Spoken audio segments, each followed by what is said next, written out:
এই গাল্লা চিংড়ি বড় বড় এটা ভাপা বানাবো। তো আমি সর্ষে আর লঙ্কা এই বেটে রেখেছি আগে, এটা দিব, এটা দিলাম। তারপরে হলুদ দিলাম একটু, তেল একটু বেশি দিতে হয়। নুন দিলাম, দিয়ে এটাকে ভালো করে মেখে নিলাম।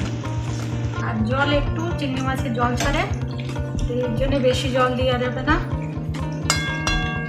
একটু মাখা মাখা মতো।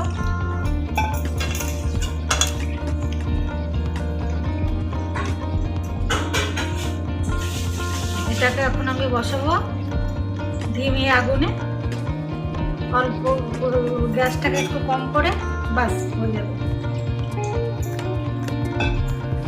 এটা চাপিয়ে দিলাম গ্যাসে, আর এটা ঢাকা দিয়ে দিলাম ধিমে আগুনে। আর বেশিক্ষণ না, আমার ভাপা চিংড়ি রেডি হয়ে গেল। জল শুকিয়ে গেল, তেল অল্প দেখা যাচ্ছে, অল্প নরম নরম মশলাটা থাকবে, ব্যাস হয়ে গেল। একদিন বানিয়ে খাবেন, ভালো লাগবে। লাইক করবেন, ফলো করবেন। নমস্কার।